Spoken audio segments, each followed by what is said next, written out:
A very good morning to the Chief Speaker of the day, Dr. P.S. Grover, and all the participants present for this session. Good morning, sir. Sir, good morning, sir. Good morning, Professor Gladys. Good morning, sir. Good morning. Am I not audible? Sir, we can't hear you, sir. Please raise your volume, sir. Okay, just a minute, please. Audio is okay, sir. Good morning. Good morning. No, it's my volume is maximum. We can hear you, sir. Yes, sir. How come Professor Gladys cannot hear me? Yes, Professor Gladys. Sir, please raise your volume. We can't hear you actually. No, I'm told I am audible. Yeah, no, sir. Just I can see your face only. The video is visible, but your audio is not clear. We can't hear you actually. Technology.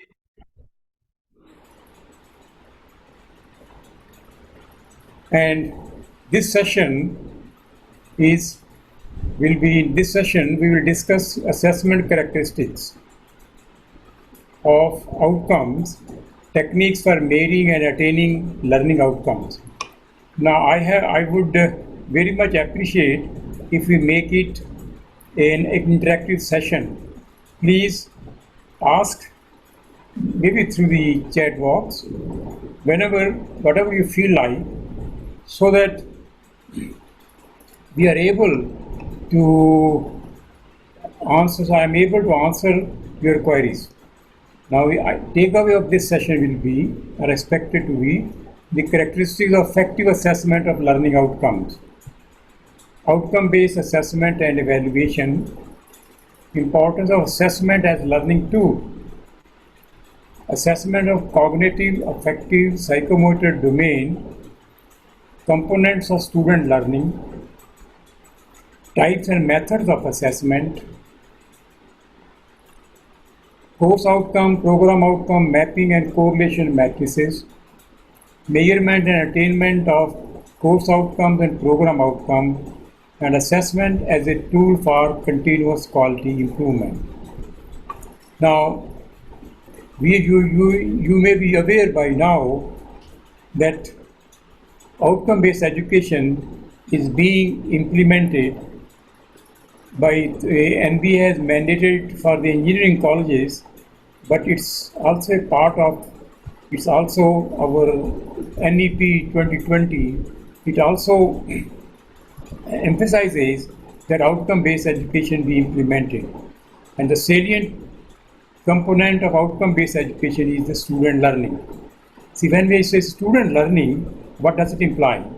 Student learning implies what are his cognitive, affective. Cognitive means what knowledge he gains, what knowledge he demonstrates, what do students know. Skill outcome, what can student do? That is characterized as cognitive learning, and affective learning is the attitude and value outcome which student imbibes when he is a student. That is ethics, working in diversity, appreciating diverse cultures, personal identity, motivation. These are all characterized as learning outcomes and belonging to domain affective. Similarly, behavioral outcomes, for example, student, how does it behave in the class, in the society, in the family, then persistence is being, let's say, determined, motivated, and how he shares his, and then the psychomotor and physical skills. That means the student, but his learning will involve not only knowledge, but it involves many other things also, like knowledge, attitude and value, behavior, and manual and physical skills. So in the outcome-based education, we are implementing outcome-based education, we are focusing on 3, or let's say on 4 main components that the student learning is. See, if a student, we have taught the student, and we want to know whether the student learned it or not, that is done with the help of assessment methods. So the assessment methods which we use for which we design will be dependent on what are the learning outcomes.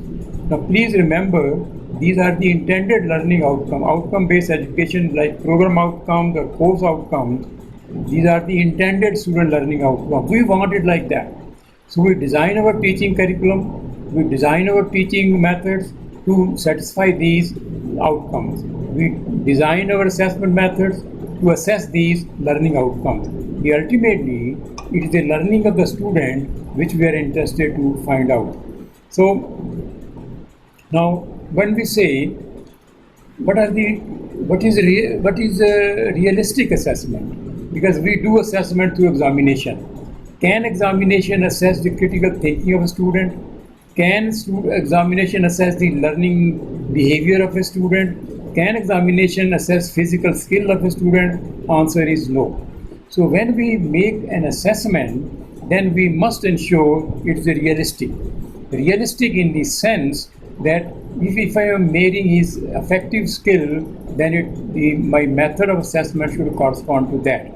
So realistic and authentic assessment are integral part of any education system, because assessment also helps the learning of the student. The assessment must be trustworthy.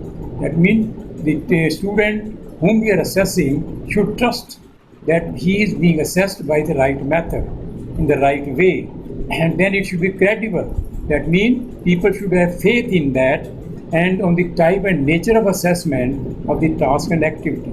The way we assess it, the way we design a method, the way we discuss with the convey our outcomes, this must be credible. So we say an assessment must be credible, transparent and fair, as it involves mutual responsibility, because there are student is involved, teacher is involved, and in fact when it comes to a assessment, parents are also involved, the stakeholders are also involved. The developmental learning activity need be reliable. It should be reliable, and the assessment method should be such that student learns from this activity. Please remember, assessment is also important from the learning point of view. If the proper assessment is carried out, it helps the student to learn more and more. Then the right assessment it helps to design the curriculum and quality assurance, and it must be criteria reference. That means it should be based on the criteria which is understood, which is appreciated by the stakeholders also, specifically students, his parents, and the employers. So realistic assessment is a very important component. Now, what assessment driving forces are? Who wants the students? Because they want what they have finally, employers, the industry, administrators who, let us say, support the education. Need for program assessment, government authorities, accrediting agencies, faculty. So driving forces for assessment are many, and the assessment techniques or the assessment that we deploy should satisfy these forces. So now the issue is, what is assessment? Assessment is the process of thinking and gathering data. Please see here, data gathering and information from multiple and varied sources in order to develop understanding of student learning. We want to assess the student outcomes, student learnings. That's what students know, what they understand and can do with their knowledge as a result of their education experience in the institute. This topic has been studied very extensively, and the definition you can see was given by one famous educationist, Huba and Fried, way back 20 years, where they say assessment needs thinking as regard what is to be assessed. Assessment involves gathering data. Assessment involves gathering data of student learning, not from one source, but from multiple sources and varied sources. We will see what are those sources which contribute to the assessment or which are used in the assessment. In fact, to sum up briefly, a assessment is a way of finding out what our students know and can do. Please see here, we are examining here knowledge, skill, attitude and behavior. Then the assessment, there is another important concept in outcome-based education, that is evaluation. Evaluation is not assessment. Assessment and evaluation is the process that interpret data accumulated through assessment. So we collect data in the assessment process, you collate data in the assessment process, but evaluation, that means its analysis, drawing the inferences, is what is known as evaluation. So evaluation determines the extent to which program outcomes or program objectives are being achieved. You have already introduced to program outcomes and objectives. So evaluation is the process which interprets the data, which analyzes the data collected in the assessment process. So evaluation results in decisions and actions that improve the program. And you must be recalling that one of the major goals of implementing outcome-based education system is to look at continuous improvement of student learning, strive for continuous improvement of student improvement. So in order to be able to do that, we need to analyze and then come to the inferences of that. So that is what is evaluation. The reason I am saying this thing is many times there is a confusion between assessment and evaluation. Now, then why assess students? Why? Here are some reasons. You can probably think of many more. To improve and extend student learning. See, assessment improves student learning. This is student knowledge and competence in terms of desired learning goals or outcomes. Now, because let us say you are assessing first year student or second year students, or you are assessing a diploma student, or then you have the goals, what is to be assessed. What are the goals that you have decided? What are the learning outcomes that you have decided? What is the standard that you have decided? So assessment has to be accordingly. Then to provide the teacher, instructor with feedback on the effectiveness their teaching and how it might be improved. Please see that nowadays everyone wants to know what is the outcome of what we do, which means that we need to emphasize that whatever we have taught the students, how much they have learned, how much they have improved, can we do, so to provide information to employers about what the student knows and can do to filter students for further study, jobs or professional advancement, for institutional accountability and financial purposes. You know, when we go in for accreditation, we have evaluation. We see many now grants are being, are connected with the accreditation. So accreditation means assessment and evaluation. See, it is important to be clear about the purpose of assessment, because it is unlikely that one single assessment tool will meet all assessment needs. So far, majority, let's say 99% cases or maybe around that, we are always assessing knowledge. We are not assessing learning of the student as regard other component of outcomes. So what is required to be assessed? We need to assess not only the knowledge, we need to assess communication skills. We need to assess the social responsibility, social skills, interpersonal cultural skills of students, leadership and team skills, problem solving skills, managerial entrepreneurial skills, lifelong learning skills, knowledge and discipline areas. Knowledge and discipline areas we have been assessing, but we have not been assessing whether students have acquired lifelong learning skill or not. We have not been assessing what is the capability that student has developed over a period of time in the institution for problem solving, and so on. So this I have highlighting it because we should be familiar with what we are required to assess, and required to assess involves many components. Each component will have its own appropriate method for assessment. So far, our assessment traditional approach has been that we use the same method to assess all kinds of skills.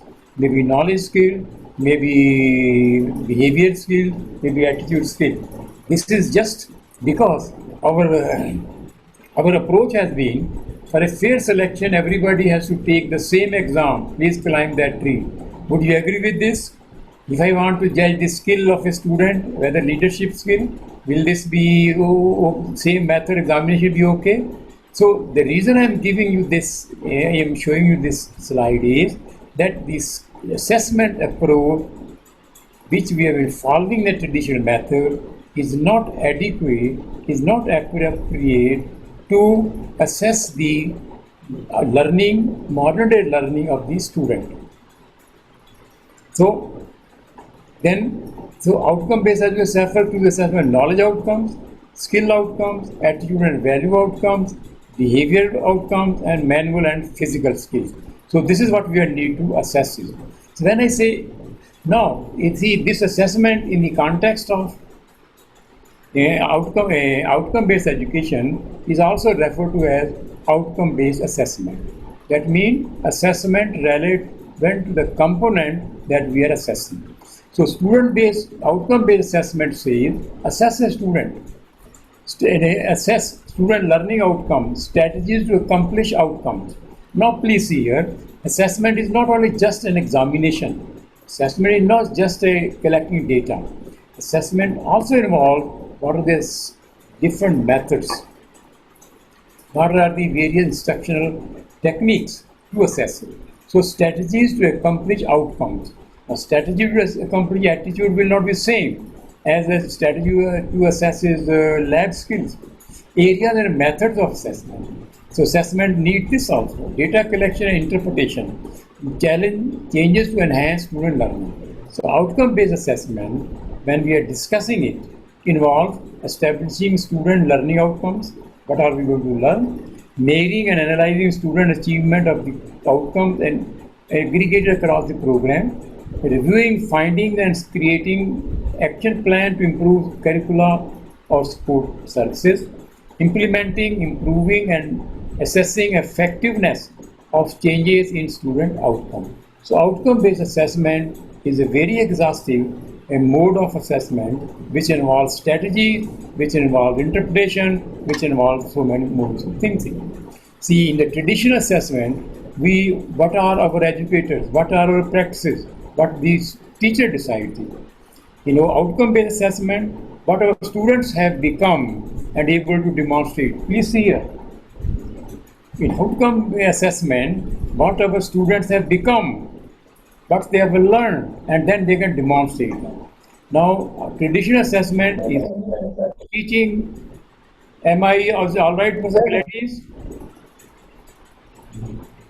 Is it all right? Hello? Hello. Good morning, sir. It's okay, sir. You may continue, please. I am audible properly? Yes, sir. Yes, sir. Thank you. Please don't hesitate if there is any constraints or any limitation. I shall appreciate your feedbacks. Audible only, sir. No problem, sir. Okay. Thank you, Brother Gladys. Now, then, please. Now, see, in the traditional method, teaching, learning are what we want. We say we'll teach, here's example examination. No. In the outcome-based assessment or the present assessment, teaching and learning are the means to an end. What is an end? We want the student to gain knowledge.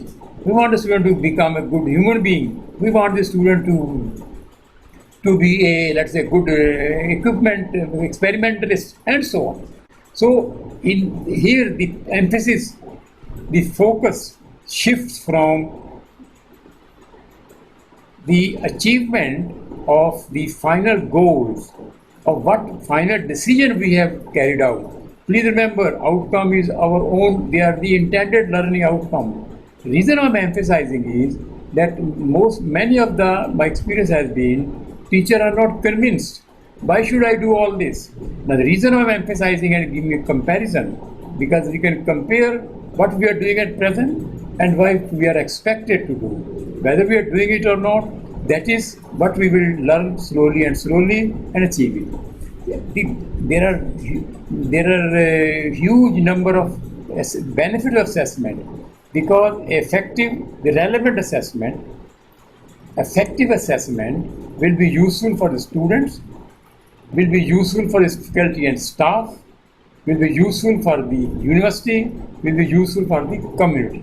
So please appreciate the significance and importance of assessment, because students communicate expectations, what they are doing it, promises standards of common core competencies, and will be delivered.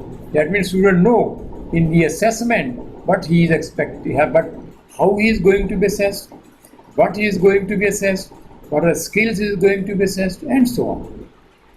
So for the faculty and staff, it determines what is working and what needs to be changed.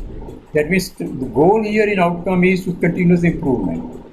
By assessment method, it helps the faculty to determine what is appropriate, what is giving the outcome. It facilitates interdisciplinary discussion throughout the university. For example, in the outcome-based education and the choice-based credit system, which we know is a part of this, it helps the involvement of these teachers. It helps this involvement of the multiple style of assessment.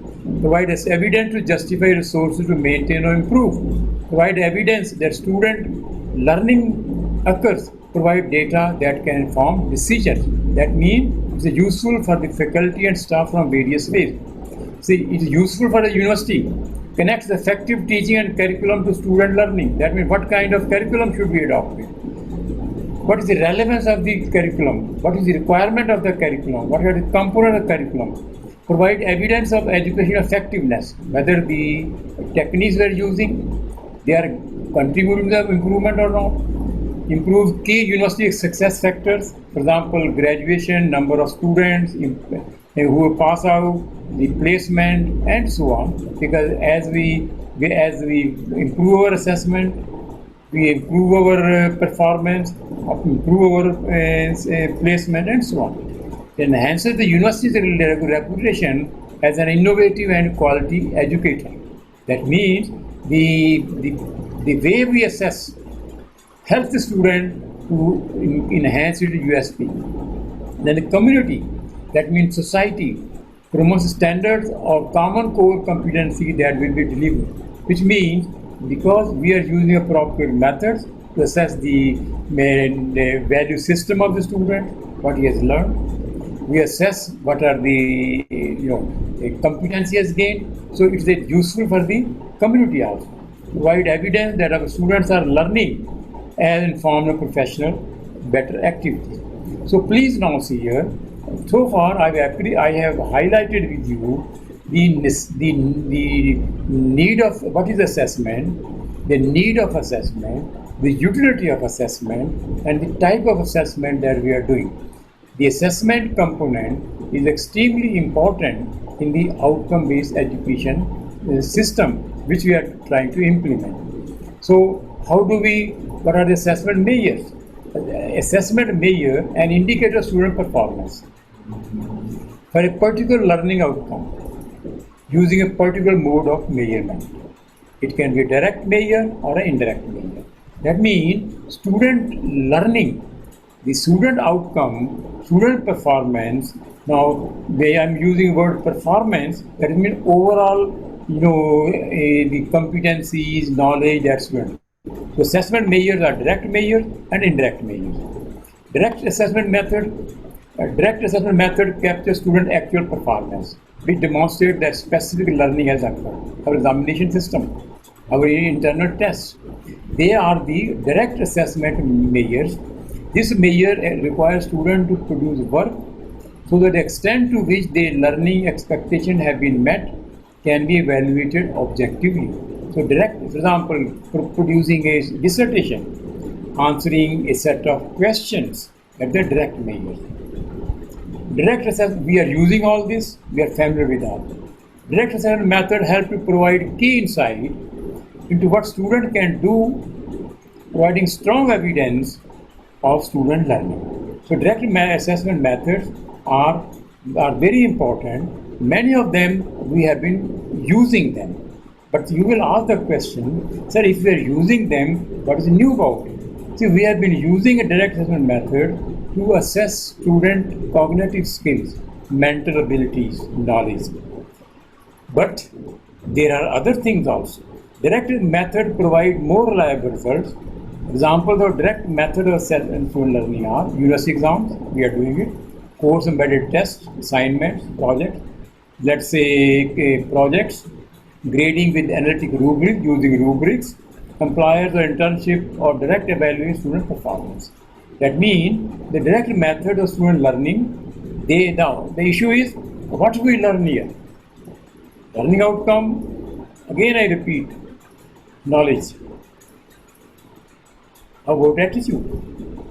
So we can do all these things. See, indirect assessment methods capture students' attitudes, perceptions or feelings about their learning. Please see here.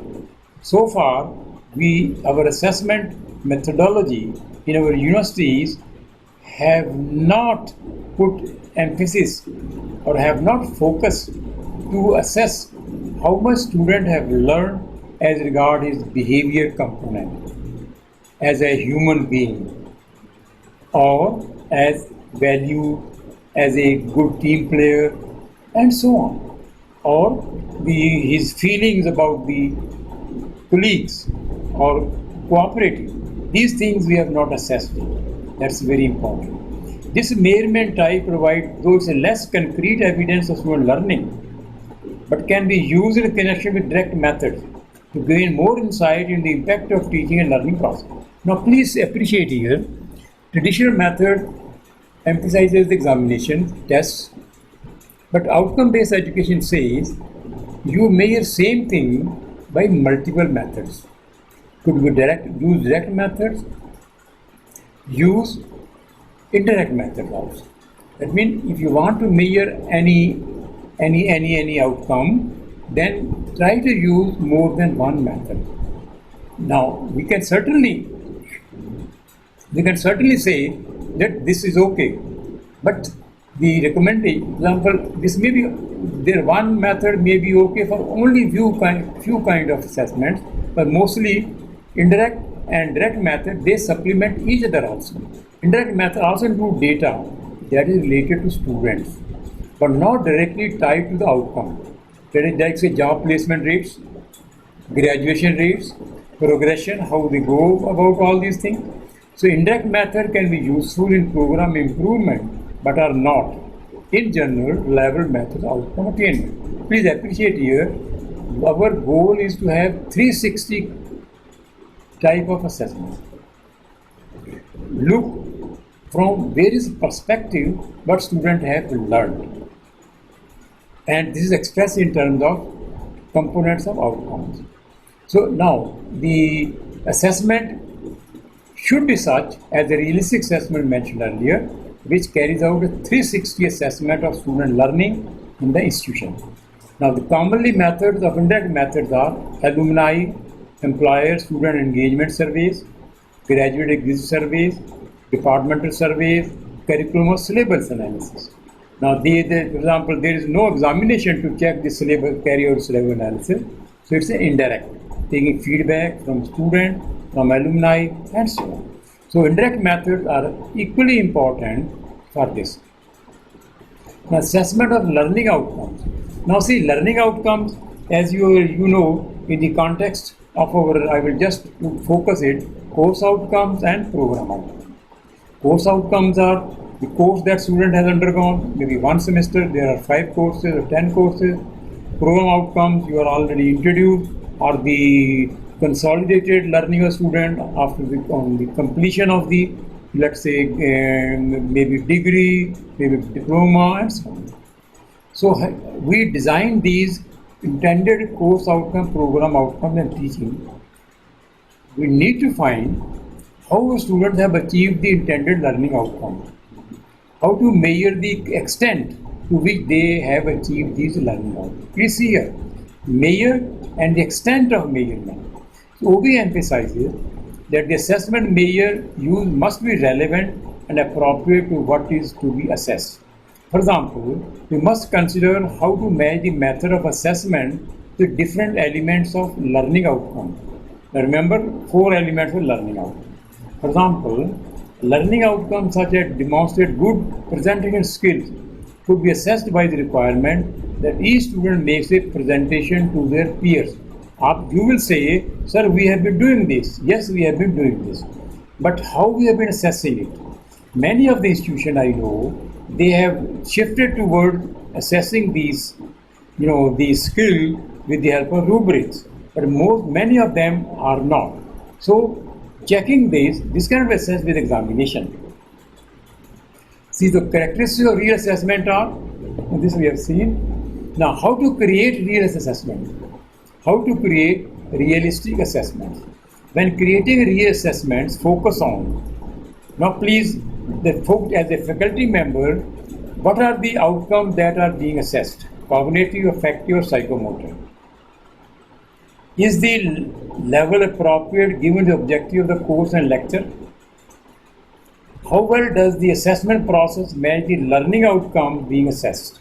That means match the type of assessment method with the type of the component of outcome. Is the assessment organized in such a way so as to aid clarity and understanding of its requirements?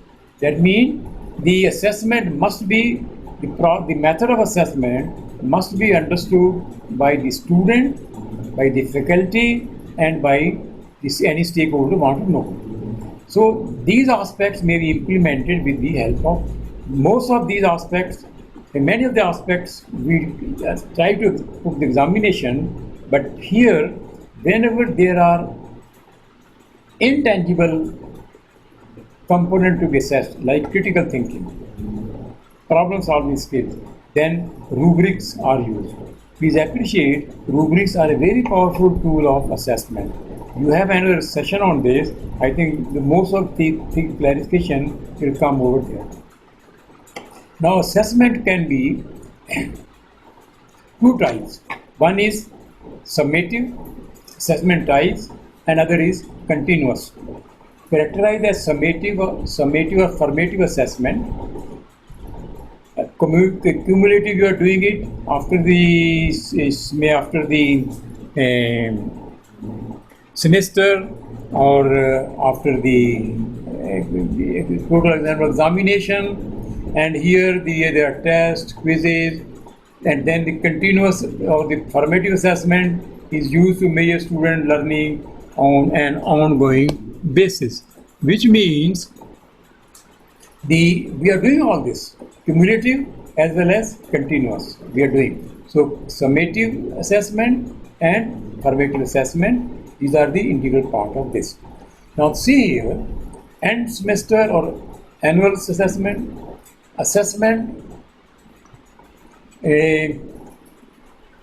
that summarizes student learning at end of course or module or program, sums of achievement, usually involves assessment using traditional examination.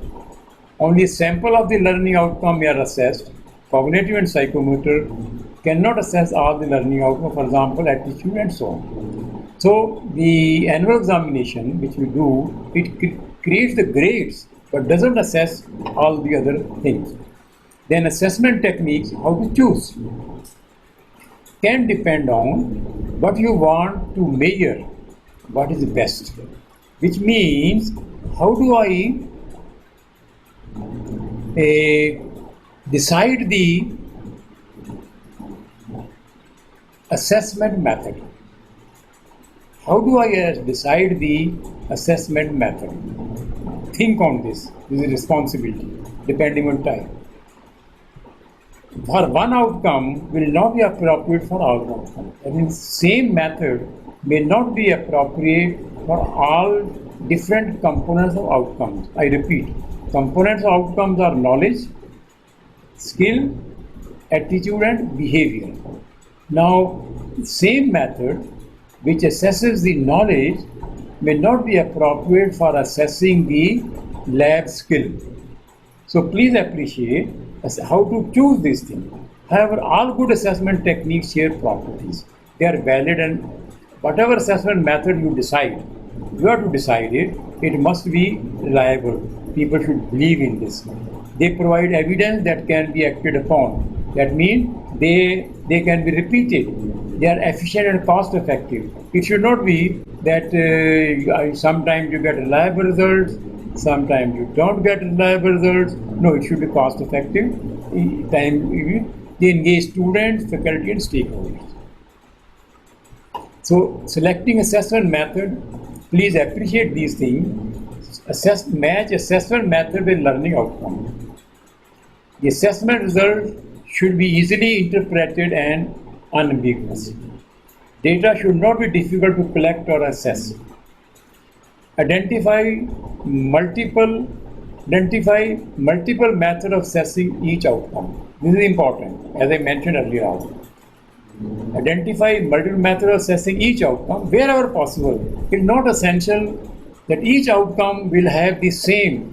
It is not essential that each outcome will need multiple methods. There will be only for one outcome, there will be only one method. But wherever possible, this is what the teachers as a faculty member has to decide. So direct and identify multiple methods for assessing each outcome wherever possible. That is direct or indirect method, qualitative and quantitative, passive and active method within different courses. Example, when I say quantitative, that means this can be quantified, it can be measured. Qualitative, it could be a feedback. Here, our method of assessment is qualitative, but when we use, there are techniques available to transform into numbers also. Now, so it is important that we link the learning outcome and the assessment criteria. So linking learning outcome assessment criteria is important. There need to be an alignment between teaching methods, learning outcomes, and assessment criteria. Now remember in the earlier slide I had shown you, for a learning outcome we decide the teaching method and we decide the assessment method. They must be aligned. Correlation between teaching, learning outcome, assessment helps to make the overall learning experience more transparent and meaningful for students. The student can appreciate those assessment processes better. This is just an illustration. Please see here. This is just an illustration which links the instructional method, the assessment tool, and the learning outcome. Remember in the first, I think, third or fourth slides, I had shown you that the learning outcome and the assessment tool, they must be such, teaching and technique, instructional method, and assessment method must be such that they help us to achieve that learning outcome. Now here, that's the cognitive. For cognitive learning, the learning outcome, if it is of cognitive type, then we use instructional methods are lectures, tutorials, discussion, or laboratory work. And assessment tools are, let's say, end of course module, multiple choice test, essays, lab report, vice versa. Now in effective learning outcome, we have the teaching learning activities are group work, seminar. Group work because how student behaves in a group, how student works in a team, and then seminar. What is the way, what he has learned, how he communicates, and so on. So effective is something where we assess the attitude of the student, his belief, all those things. So field work and presentation rubrics, they are the assessment tools. So psychomotor, acquisition of physical skills, demonstrating physical skills. So group, lab experiments, workshop, and then of course the performance, project work, and rubrics. So please see here the connection between the instructional method, the learning outcome, and the assessment method. So learning outcome and relevant assessment method Now, type of learning outcome, now just I am giving you another way of looking at it.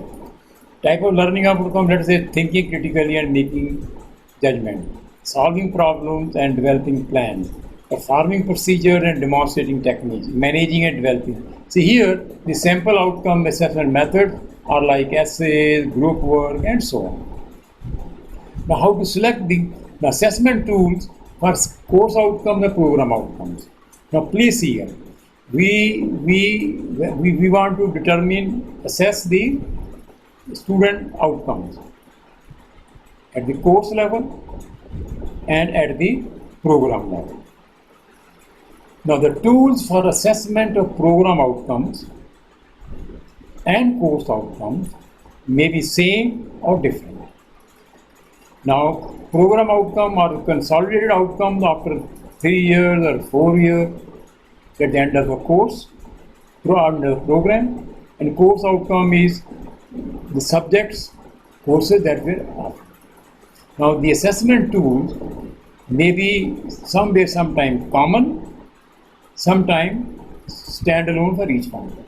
Here I give you the kind of assessment tools which are relevant to both course outcomes and program outcomes and to specific course and program. So let's take the example exit surveys, exit interview, alumni surveys and group interviews, employer surveys and interviews, job offers and so on, admission to graduate school. You see, these are all at the end of the program. So they are relevant for the program. Assignment, report and test. This could be both for the program assessment and the course assessment. Now, student surveys, individual and focus group interview, both for program. Now, similarly, peer evaluation, self-evaluation, student portfolios. Then, let us say, if we look at a written test linked to learning objective, they are written tests, they are for the courses. Written project report for the courses.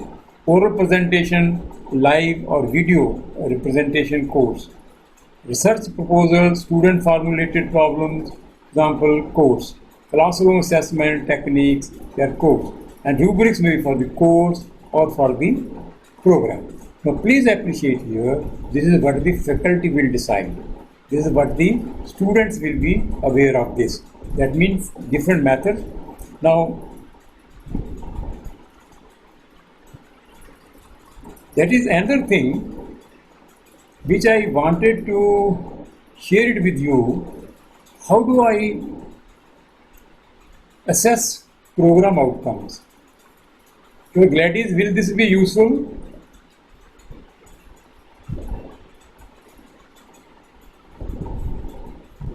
Hello? Yes, sir. I was just wondering, the discussion of program outcomes, that is PO1, PO2, will this be useful? Yes, sir. Yes, sir. Because the reason I am saying this is because the teacher, a participant will get an insight into how to assess the program outcomes. Because first of all, let us look I think all the participants are with engineering background, right?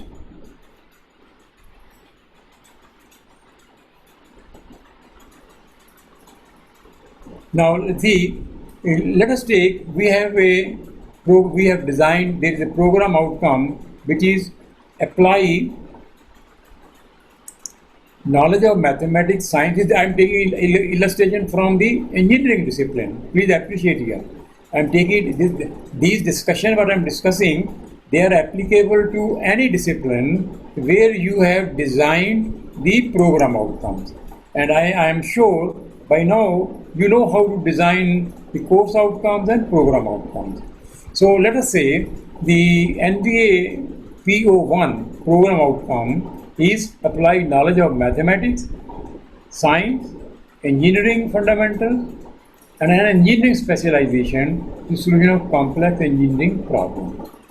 Please appreciate here, if I look at this program outcome, then this program outcome involves many things. It involves the knowledge of mathematics, science on the part of the student and concepts of engineering. Then it also involves on the part of the student to understand what are the complex problems, complex engineering problems. I want to use method to assess this. How do I assess this one? This can be assessed. First of all, let us understand it is concerning what. If we look at the Bloom taxonomy, we analyze this outcome using Bloom taxonomy nomenclature. Look at the verb apply. Apply level 3rd Bloom taxonomy. It says demonstrate breadth and depth of education and type of knowledge, both theoretical and practical. Which means students should apply these things, demonstrate that he can apply it, and apply. Before applying, he should have to understand it, he has to recall it. So this, when I design a method to assess this thing, I must keep this in mind. So show students can employ general principles, theories and concepts which they have studied in their course. Then, if for a particular comprehension problem, students should demonstrate that they can define and describe the pertinent principle, theory, concept, explain what it is appropriate for the problem, demonstrate how it has been applied in the solution of the problem, and demonstrate via capstone. So how to assess this thing? Now please see here, this involves the design, it involves the group work, it involves independent thinking, because complex problems are interdisciplinary problems. Now in order to assess this, what we do? In order to assess this thing, we have to look at the method. So first is Bloom taxonomy says, in Bloom taxonomy, so see here, student have to show that student required to take modules in mathematics and science. So our course curriculum should be such that since the PO1 says mathematics, science and engineering, so this means the student should learn about these things and show the evidence that he understands the relevant mathematics and science concepts. So show evidence the student required to take modules in mathematics and science. So how to assess this thing? Then response positive student have been on the job in applying knowledge of mathematics. It is to apply knowledge of mathematics, science and engineering to the particular engineering problem they encountered at work. So our method here has to be a rubric method. Achieve a positive rating from their employers regarding their ability to apply general principle of mathematics. That means this will be a employer feedback. So after analyzing the program outcomes, what I expect from a student, I decide the assessment method. So here assessment methods are the project, assessment method is the feedback, assessment method is the examination, and assessment method is the assignments. So this I could see only because that was my goal. Now let us look at another example. You were saying, the problem analysis is another program outcome. In the second, here this program outcome says identify, formulate, research literature, analyze complex engineering problem, reaching substantiated conclusion using first principle of mathematics, natural sciences and engineering sciences. Please appreciate here what is it, what it involves. It involves identify. Students should identify. Now here what I have done is I have taken those verbs which are used here and then identified them as identify is second Bloom taxonomy level, formulate is third level. For third, second is understanding, third is applying, so research is applying, and fourth is analysis, fifth is evaluate, and sixth is create. So if I look at this problem analysis program outcome, and I want to decide the assessment methods for this, I should carry out the analysis of this program outcome in terms of Bloom taxonomy. That is level 2, level 3 and 9. Then the student, there is again a complex problem. Complex problem means interdisciplinary, complexity and student. So show that students can identify. Now we have to assess what? Students have to demonstrate that they can identify engineering problems, they can identify problems, and then they can recognize problems, they can define problems, they can solve problems, and so on. The reason I am highlighting this is, in the program outcome, we have indicated this is what the student is required to demonstrate, learn and demonstrate. Then we carried out the analysis of this. If the student will do this thing, what should be my assessment methods? In order to decide the assessment method, I have to decide what is student expected to learn and demonstrate. So please see here, then show that they can apply engineering principles, they can apply engineering principles and mathematics to find unknowns, arrive at a proper solution problem. How will you do that? This I can do through assignments. This I can do through the maybe even projects. This I can do with the help of examination, depending upon what kind of assessment tool I am using, what I am going to assess. Show that they are able to reach substantial conclusion based on the analysis of various relevant factors. That means assessment method should show that whatever you expected, they have been able to demonstrate that. Respond positively. After they have been on the job, the training and guidance they received in solving engineering problems. That means our assessment method, the assessment techniques that we use should demonstrate here. For example, they have underwent training. The feedback relevance will be useful. Then they were very good in solving problems. Feedback for the employer will be very useful, and so on. So achieve a positive rating from their employer regarding their ability to solve engineering problems. That means assessment tools to be used for this program outcome will be dependent on what we are assessing as regard the learning of the student. So the process is, please understand the program outcome, essentials, what the goal of that program outcome is, how that goal is going to be achieved, instructional method, and what assessment method will be relevant. So I have given you, this may be little, I have done little, maybe faster, but this will give you a broad idea as to how to decide assessment method for any program, for achieving any program outcomes. Kindly appreciate these things. You will be able to implement it when you take the realistic case, when a group of teachers as a team, they reflect on this, and then they are able to come out with this.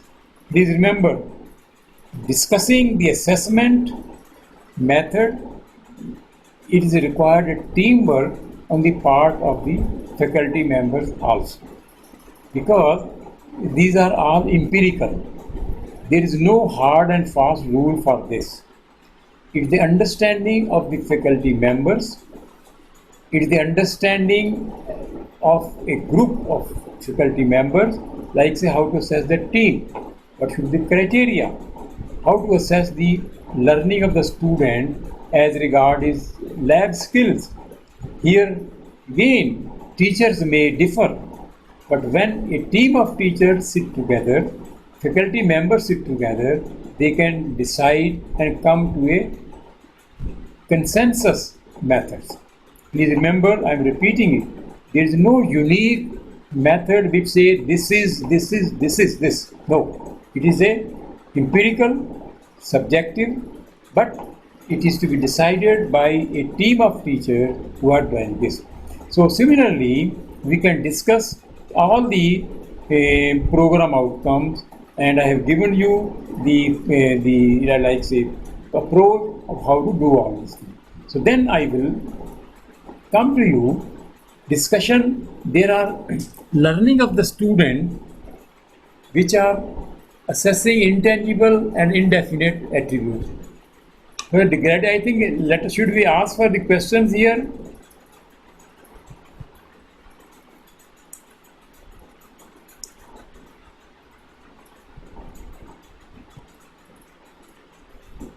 Hello.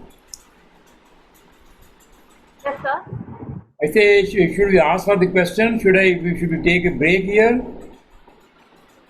Continue, sir.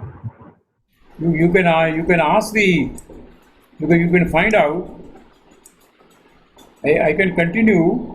Only thing I wanted, if there are any questions here, we can take those questions.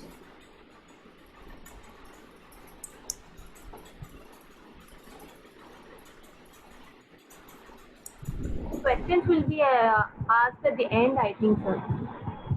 After the session. Okay. You can continue, sir.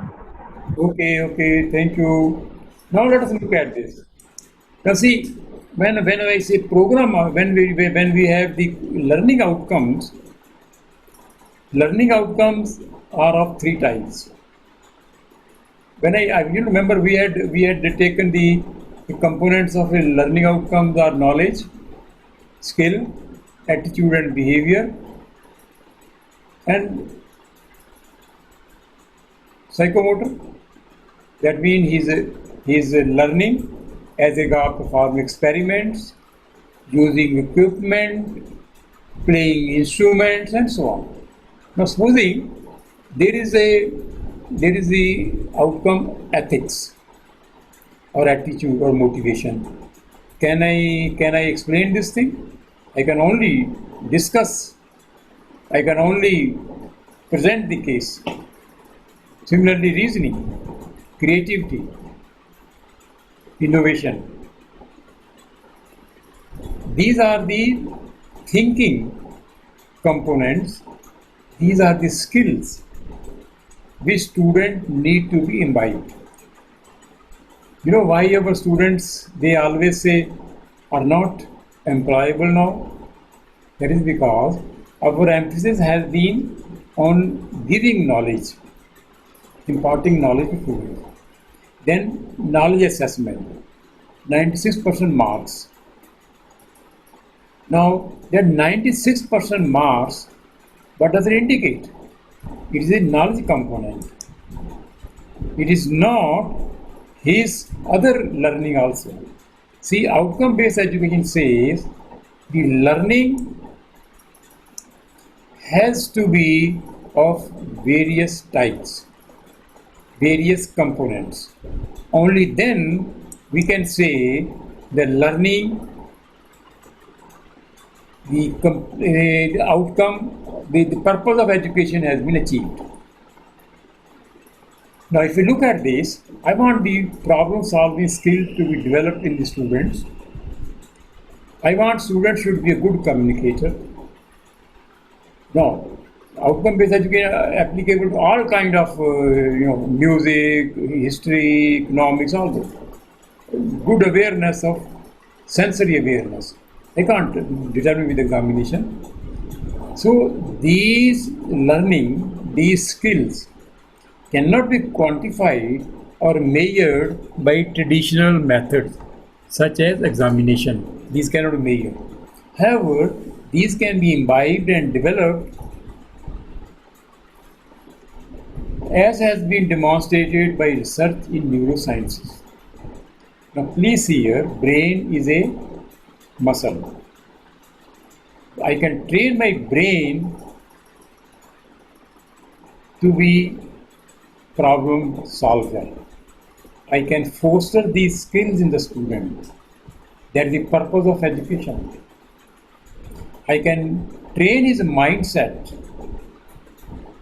to be good person to be a lifelong learner. I can train his mindset.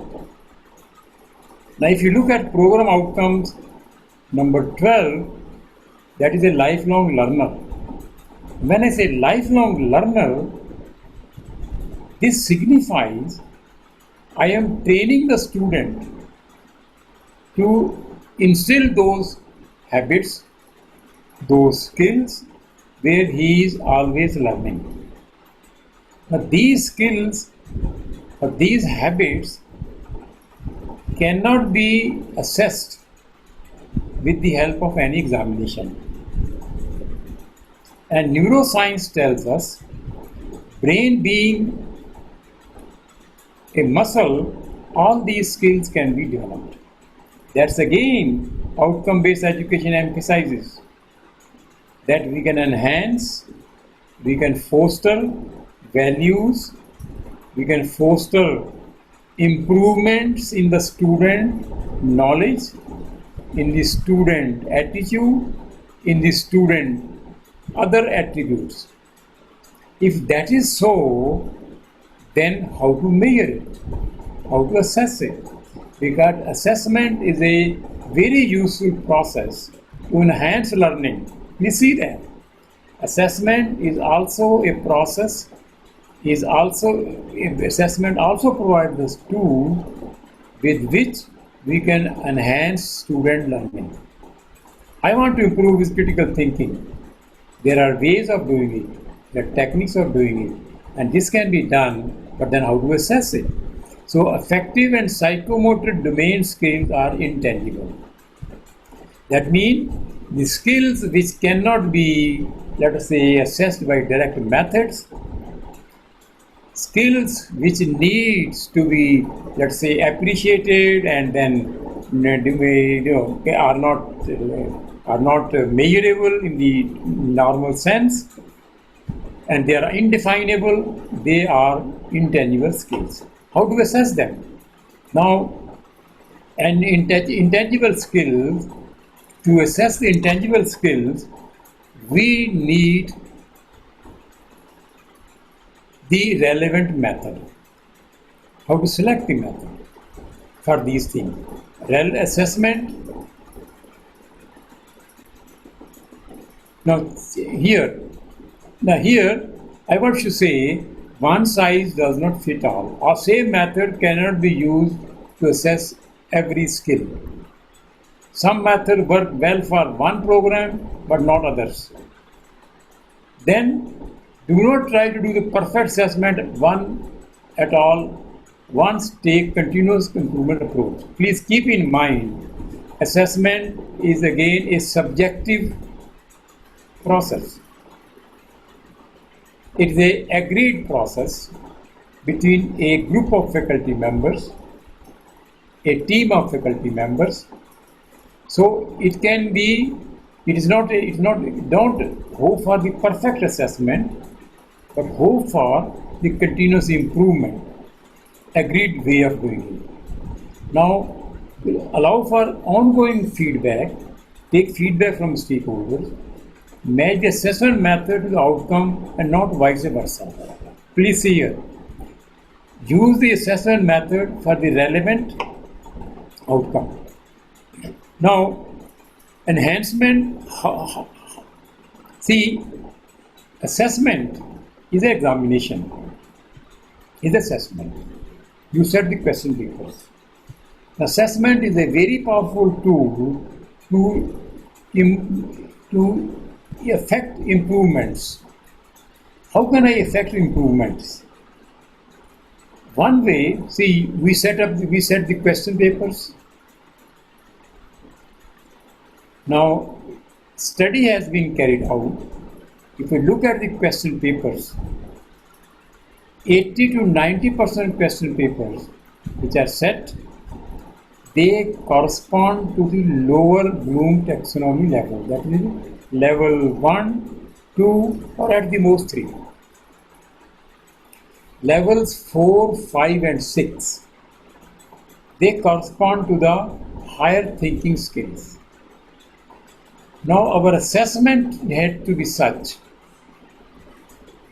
that we enhance the higher thinking skills of the student. How do I know this thing? My assessment need to be such that I foster, enhance higher thinking skills of the student.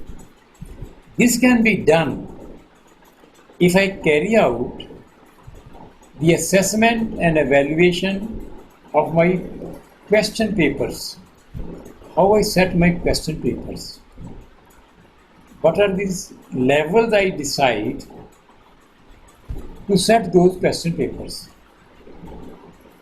Which means analyzing, evaluating the question papers may be of semester examination, may be of annual examination, and so on. My respected participant can say, sir, annual examination, so we are affiliated with the university.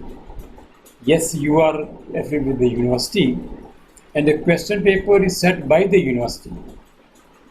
But I can carry out analysis of the question papers as to what is being emphasized as regards the various question papers. Point number one.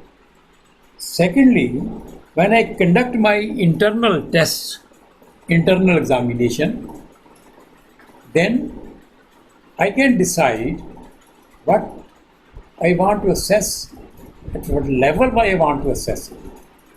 Do I want to assess the students for remembering and understanding, or I want to assess the students for the higher thinking skills? So here I share it with you how to assess, how to evaluate. Please see here how you are doing the assessment, but how you evaluate the question papers to higher thinking skills. Now see here.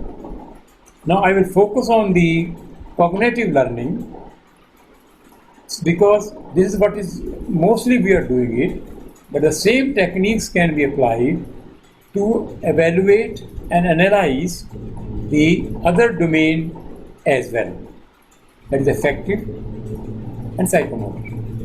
So just to give you question for learning outcome, maybe at any of the 6 levels which I mentioned, mostly they are at the lower 3 level, that is the lower order thinking skills, and higher order thinking skill analyzing and creating.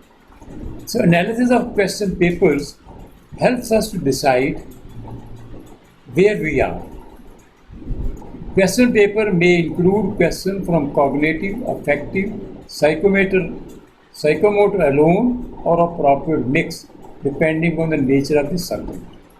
Supposing you are teaching a paper on electromagnetic theory. It is mainly a knowledge base, mainly lectures, cognitive. But if you are working, doing, let us say, machines, paper on machines, then it involves theory, it involves lab, and it involves maybe group work. So the question paper that we set for these type of subject which we have should take into account where we are focusing. Normally you will see the question papers, they focus only on cognitive, and that at lower levels. But assessment says, outcome-based assessment says, and for continuous improvement, it is essential where we are, what we are. This can help to decide the standard of the assessment and where to improve further. The goal of assessment is continuous improvement also. How I can do that? I can do that only when we have the assessment tools for various things. Now let me illustrate this point.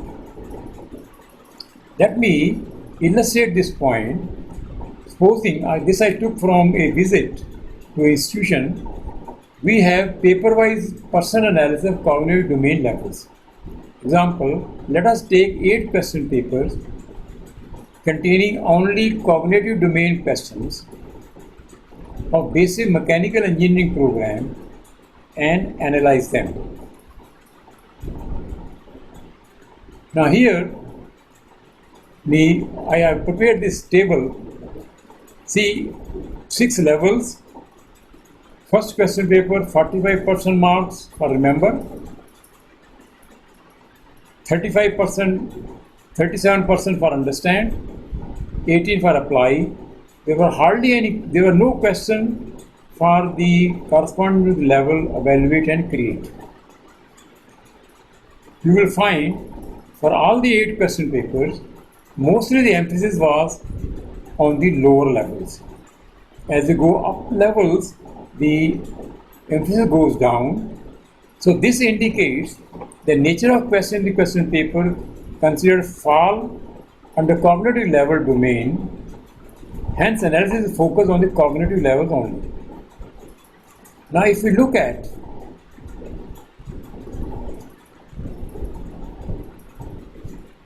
pairwise analysis of cognitive domain level, they will show the percentage of marks along with the cognitive levels for each question paper. Question paper 1 shows that 40% marks questions are asked to test the remembering level, 37% for understanding level, 18% for marks, and so on. As it is a course of basic engineering level with first year, so no questions are asked in this paper to check evaluation and creating levels. Now, if I carry out the comparative analysis, shows that 86% marks question asked in examination test lower order skills, whereas only 14% were for the higher order skills. If I carry out this analysis, then assessment helps me to focus on the higher level question papers. So if I carry out another question paper, then also I can find out the question paper and response by students can be analyzed to find out what percent of students have used or failed in any Bloom taxonomy level, thus indicating the quality of student learning. So assessment also helps us to decide where most of the students fail, which again is connected with their learning. Now I am discussing here cognitive learning. I can take up this for the affective learning. I can take up for the psychomotor learning, because then I will be able to see which are the points assessed by me after evaluation that this needs improvement. So assessment and evaluation helps to decide the continuous improvement of the student learning. So if we look at this, assessment helps in continuous improvement. Continuous improvement for an academic program is systematic use of information related to program quality of question paper to determine improvement that can be made to the program. It's a good practice for a program to continuously assess its ability to produce graduates that are ready to enter the relevant profession according to the needs of the program stakeholders. Please appreciate it. How? By looking at the question paper that I set, I am able to decide. By looking at this, I am able to decide, by looking at the quality of question papers and analysis of the various domains, and evaluating this, I am able to think of continuous improvement in the learning of the student. So for each student outcome, assessment helps to implement improvements For each student outcome, identify sources of assessment data. See, when I carry out the assessment data, I should be able to see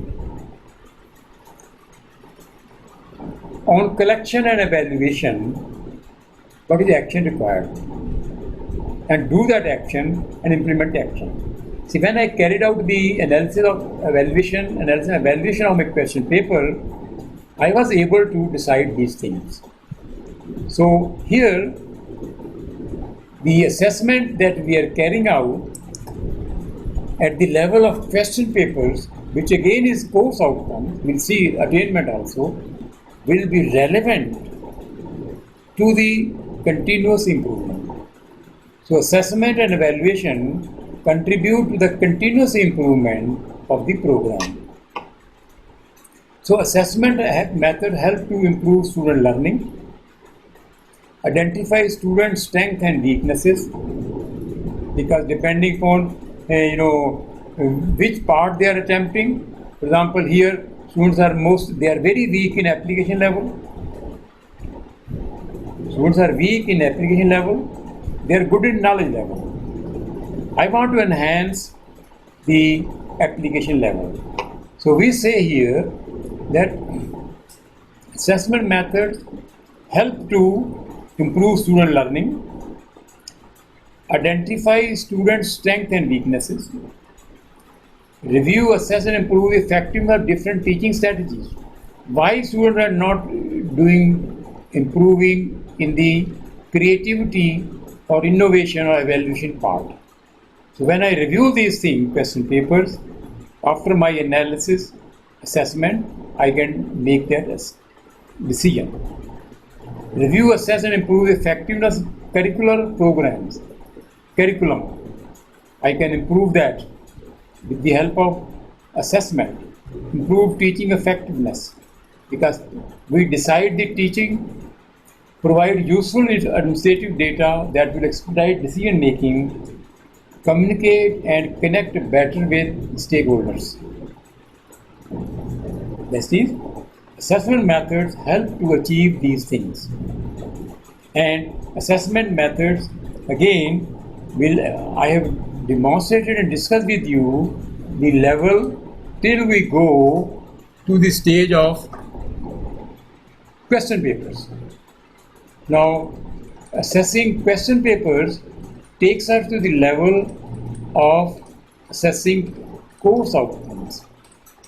Course question outcomes, when they are assessed, we can think of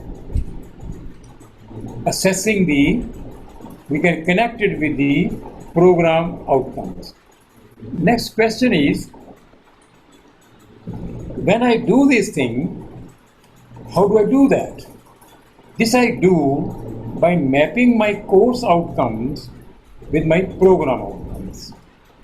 So course outcomes I can assess, and then I go over to see how course outcomes are related to the program outcomes. And this is done with the help of preparing a articulation matrix, which course outcome is contributing to which program outcome, and then how much it is. What is the correlation of the course outcome with the program outcome? Now when I say correlation is strong, then we say we indicate by 3. If correlation is medium level, moderate, we say level 2. And when correlation is weak, we say it is 1. And if there is no correlation, we say it's nil or 0. So the assessments which were carried out for course outcome, they can be those, and attaining those course outcomes, they can be mapped to the program outcomes.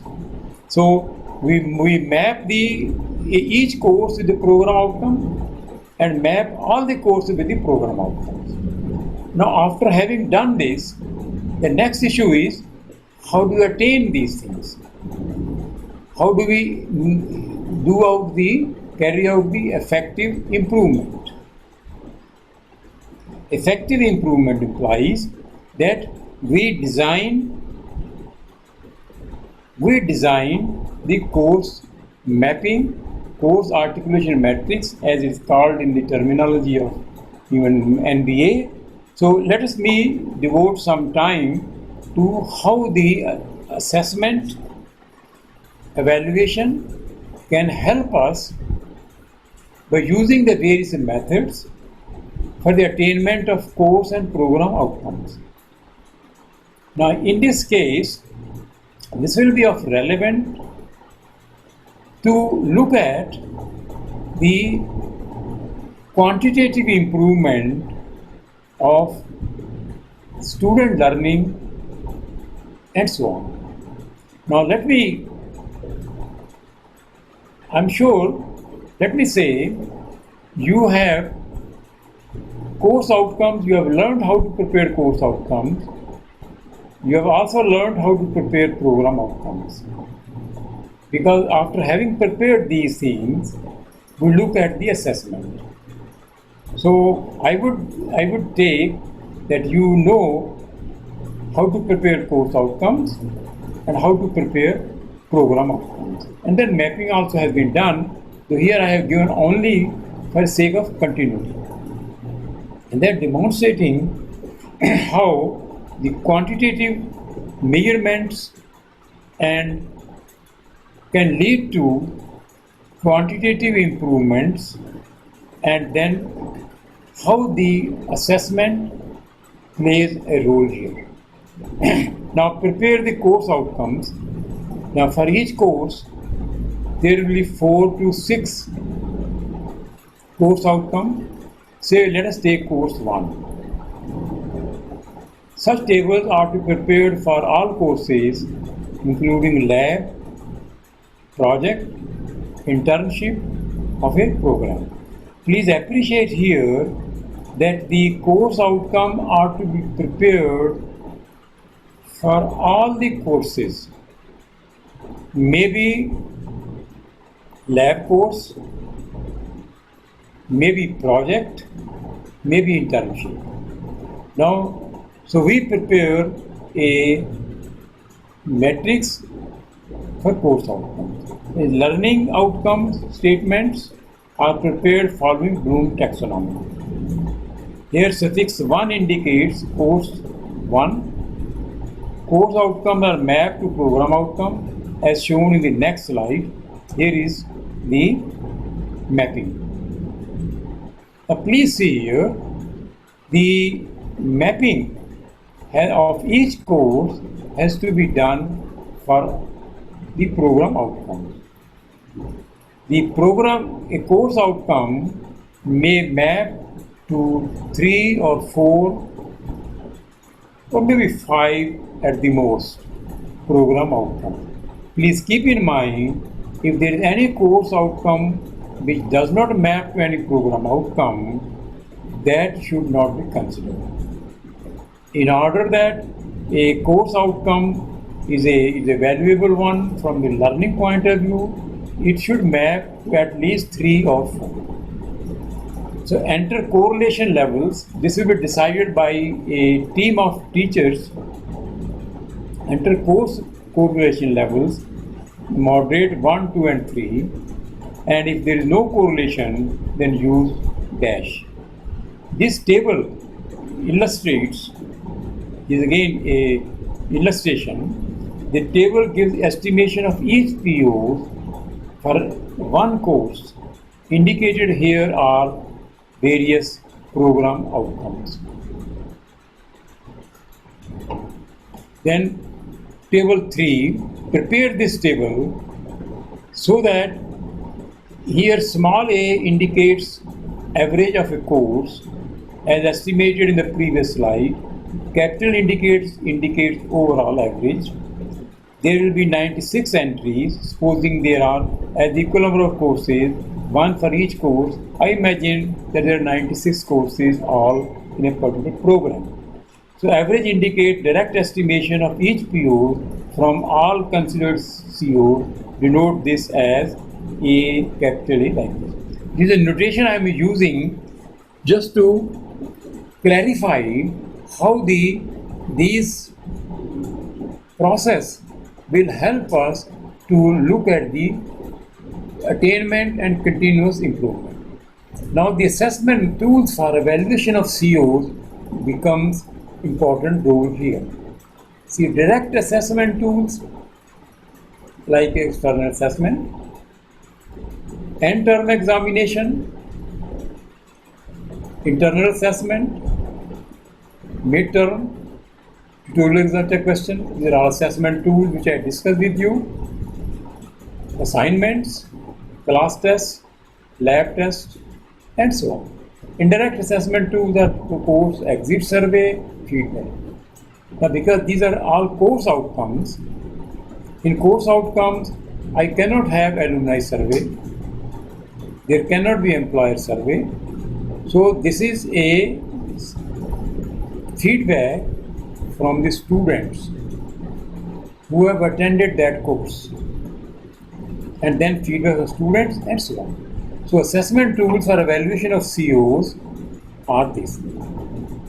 Now the question is, when I am saying continuous improvement, I must define the level of my achievement. How can assessment help in the continuous improvement? Only if I decide my goal and try to achieve that.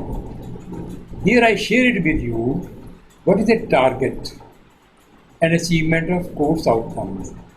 How assessment helps us to achieve course outcomes and realize our target. First thing is defining the target. How do we define the target? Now, there are two methods of defining the target. One is student performance and other is percentage of students.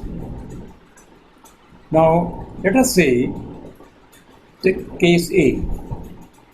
Target may be stated in terms of percentage of students getting more than the university average marks in the final examination.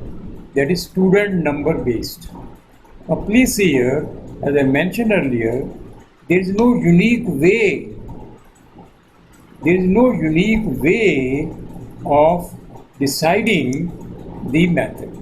It's all a empirical, descriptive, and so on. Now this indicates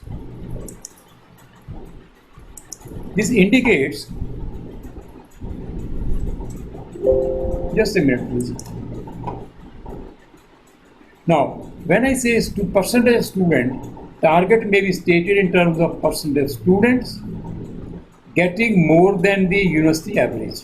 Suppose if your college is affiliated, then you consider university average for that particular paper.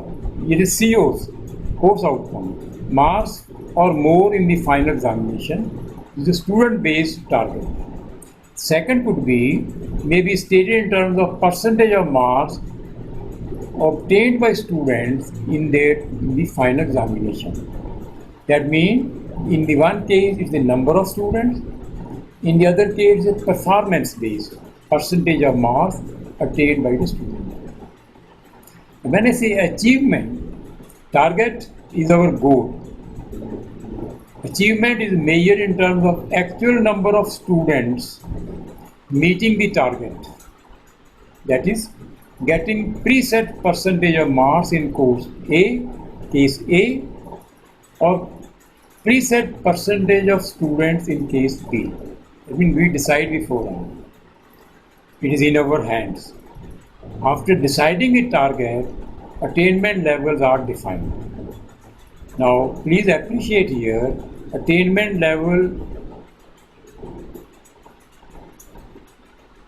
maybe are defined by us. Target is defined by us. Now, setting up attainment levels for all courses is again a challenge. Sometimes there may be we set attainment levels as 3, or we may set attainment levels as 5. Now, let us take first the case of student number based attainment level 1.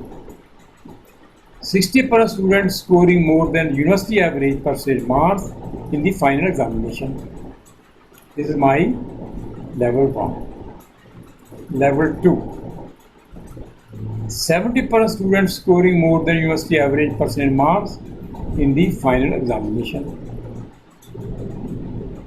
Then attainment level 3. 80% students scoring more than university average percentage marks in the final examination. They are not talking about the final examination. We'll see how to calculate them also. Case B. Performance-based criteria. For any given program, department decides as follows. Please see, it's again department decided. You can decide the level yourself. Now, example, 70% student get at least 61 marks in the final examination. We'll call level 1. 70% student get at least 71 marks in the final examination. We call it attainment level 2. 70% student get at least 81 marks in the final examination. We call it attainment level 3. This is what we decide. Now, attainment levels need not be 3. You can decide more than 3. 5. Program may decide 5 attainment level instead of 3. It's again your decision as faculty members at the institute. Attainment level 5. Very high. The score comes from 2.5 to 3. 4 is 2 to 2.5 and so on. This is just to convey it to you that decision of the attainment levels based on the assessment and evaluation is a decision of the faculty.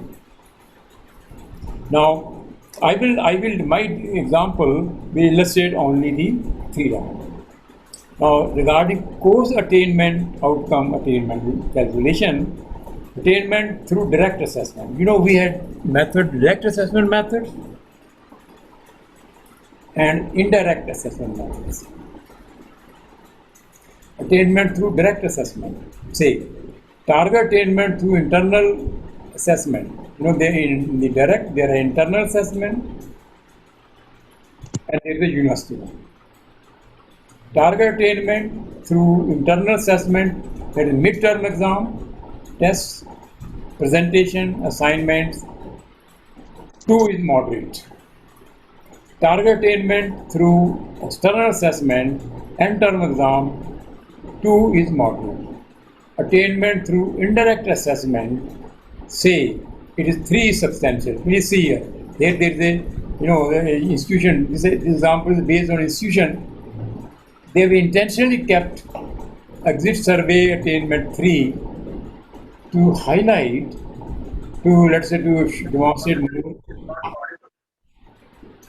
Yes, please. Good morning, sir. Your voice is not audible, please. You are not audible, please.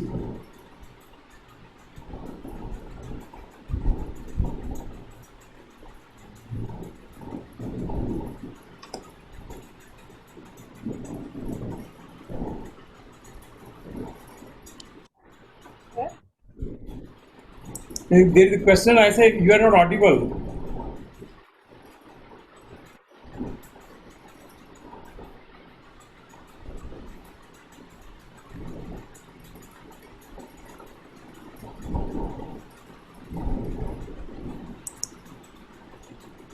Okay, now, so we have decided a target level for direct and target level for indirect. So this indicates that both the component direct as well as indirect, we are considering them and then incorporating in this thing. Now, how do we set up target attainment levels for a course? This is to be done for all the courses. Please appreciate this. This is to be done for all the courses. Like this example illustrates the following. Let there be total number of students in a class or institute enrolled for a course 1. Total number of students in a class or institute enrolled for course 1, 120. Average marks obtained by all students in the university is average. Then this is a first case. Average marks obtained by all students in the university 65%. The total number of students of class or institute, because see, there will be more than one section, so that's why I'm using institute. Class is normally 60 students. In institute there are those two sections, 120. Scoring marks equal to greater than 65% out of total of 120 students in end term examination. That's 89. So percentage is 74, which is greater than 70, but less than 80, so we call it moderate. Now please see here, I have used here this greater than 70, less than 80, I am using mod attainment level 2. That's what I am doing here. Greater than 70, less than 80. The total number of students of a class scoring greater than equal to 65% through internal assessment. That was end term examination. This is the internal assessment. That is mid-term plus assignment. Again direct, but internal. That was a semester examination university. Here again 85 students, that means 71%. So a target attainment level is 2. Because it lies between 70 and less than 80. Then third, total number of students of class who filled more than target marks in course exit survey. This is indirect. This is indirect. This is 105. All students didn't fill it. That's out of 120, 105 filled it. So a target level of a class institute through course exit survey, that is the exit method, is greater than 80, which is 3 substantial. Please see here, I have decided this as indirect was, I decided here, say 3. So this indicates that by looking at the number of students who achieve those various levels, we decide the attainment level 1, 2 and 3. So course outcome attainment calculation would be sum of direct and indirect. How? Final CO attainment of a course. Overall attainment of the course including both internal and external assessment. Assume exam is 80%. Again your decision. And 20% of survey. 80% direct attainment, 20% indirect attainment. Out of 80%, 50% are university exam and 20% for internal assessment.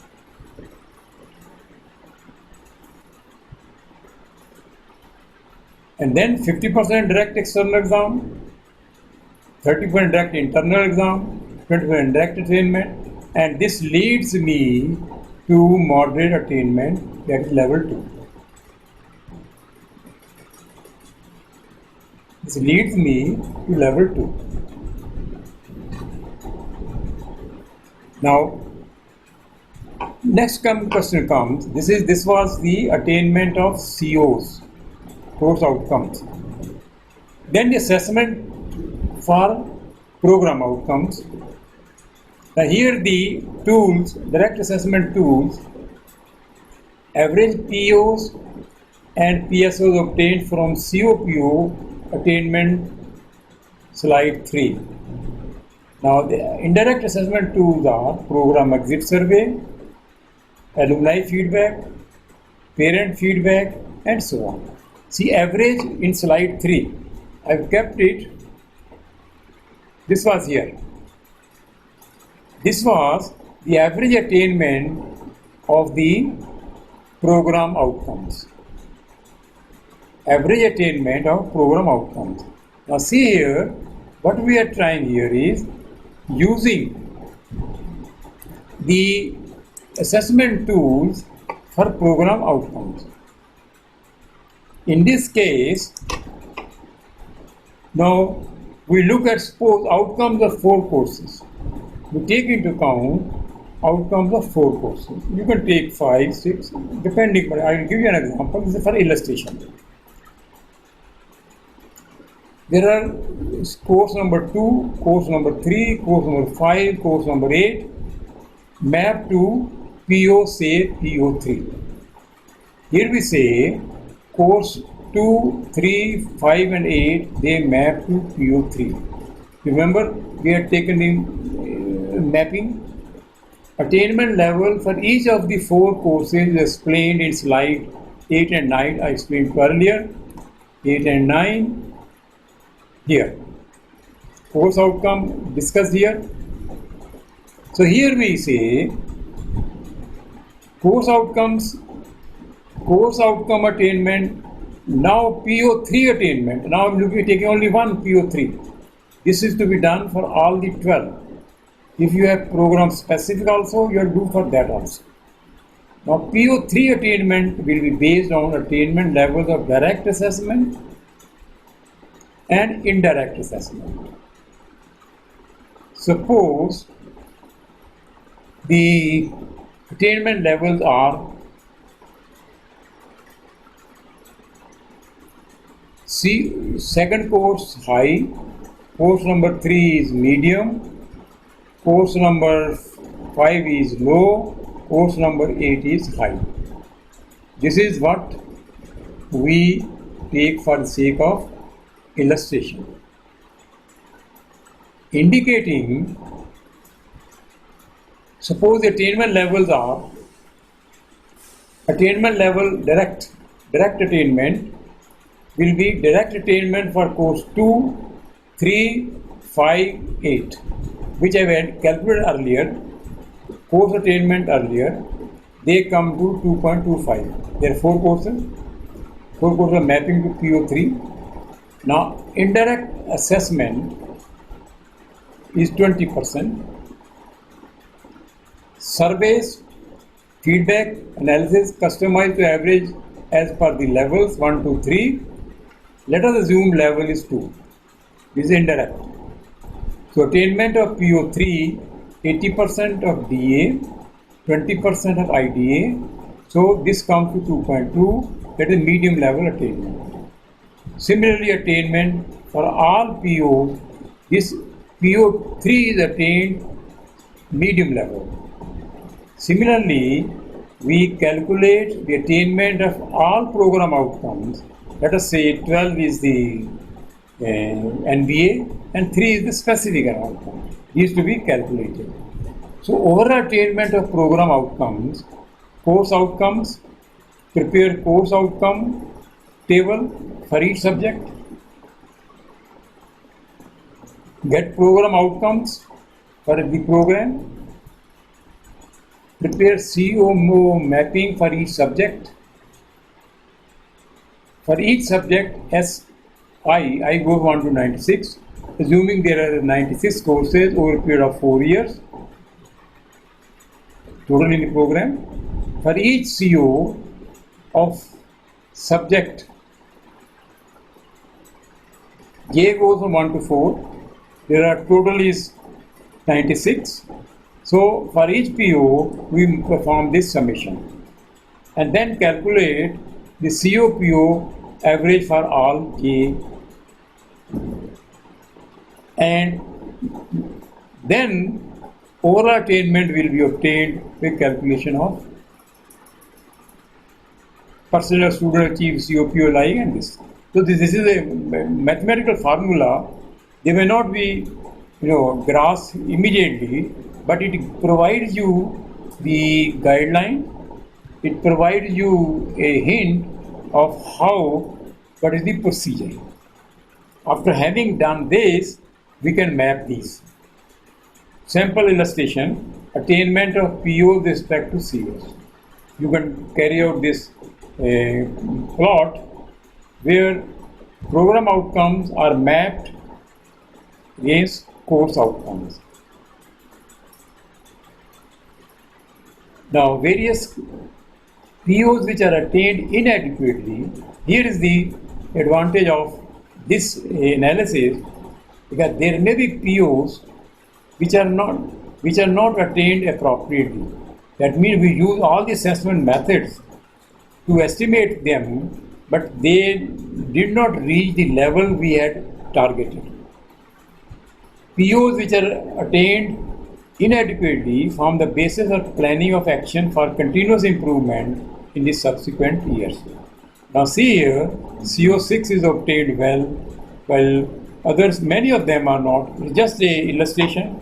Similarly, final program outcome of the program, sample illustration, is that if we had decided to set up the target level at 3, then out of this, PO1, PO2, PO5, 6, they are attained to the level of 2.5, but others like PO8 and PO11, they are attained, let us say, much below our expectations. So this gives you an idea, after carrying out all the relevant assessment and computations, of how the various program outcomes have been achieved by using the various assessment methods. Now, because program outcome, they will further help us to design the curriculum, look at the weakness, look at the gaps, and so on. That's how it is to be done. So we see here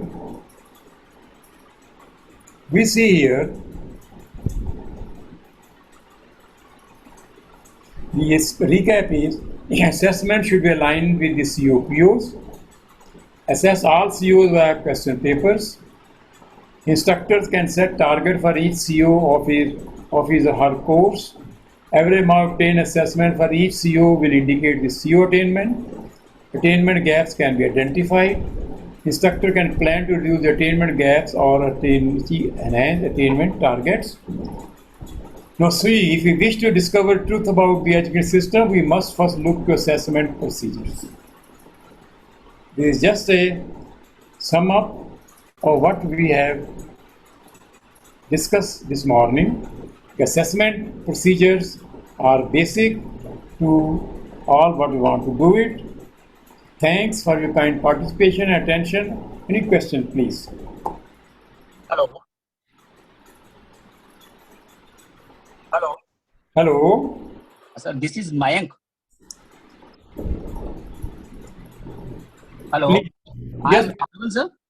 Sir, you have 2 doubts, please let me know. Yes, sir. Can students play adequate roles in assessment design, sir? In what? Assessment design. No, like if you are designing a rubric method, then the students, you can involve the students in this. Otherwise also, let us say you are conducting examination.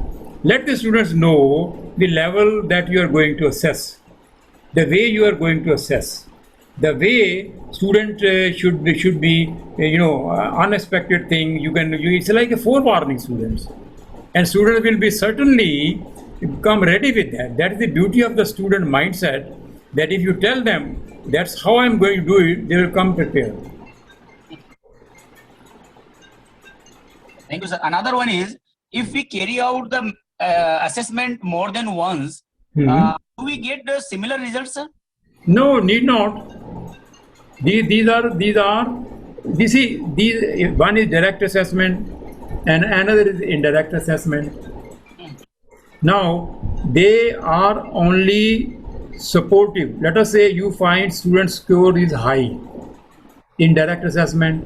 If you carry out indirect, it should be high. Doesn't mean, let us say here it was 80, it has to be 80. It should be high, right? So that is the inference that the teacher has to obtain, and mostly we do it with the help of a group of team, students, teachers, right? Please. Okay, thank you, sir. Thank you.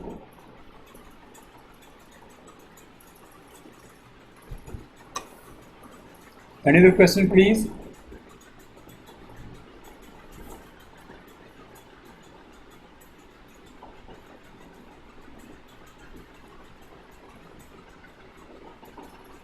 Any other question, please? See, my teacher used to tell me these things. You know why?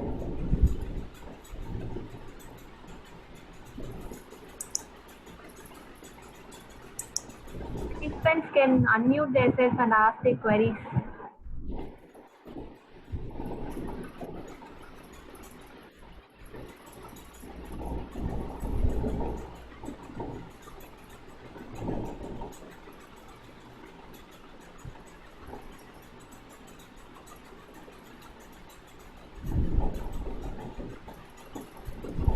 If there is no question, should we stop sharing?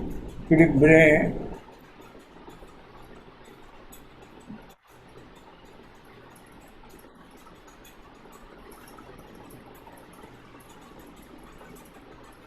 Participants, you can ask questions now.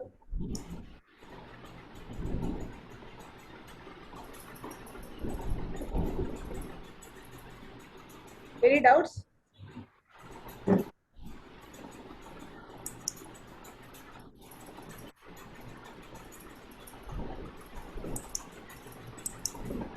Okay, Karan Lagu, please proceed. I think everyone is clear with the session, sir. And thank you for the informative session and wonderful session given by you. On behalf of Velaman Institute of Technology and Computer Science Department, I wholeheartedly thank yourself for the wonderful session. Thank you, sir. Thank you. Sir, thank you so much, sir. It is Over, sir. Thank you. my hearty thanks to you once again, sir. Thank you, participants, for your patience and attention. Thank you very much, sir.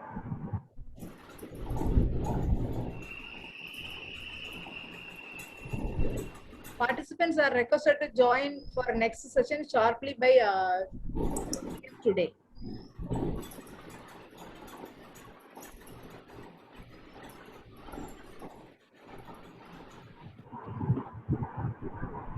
Thank you, sir. Thank you so much. Thank you, sir. Thank you.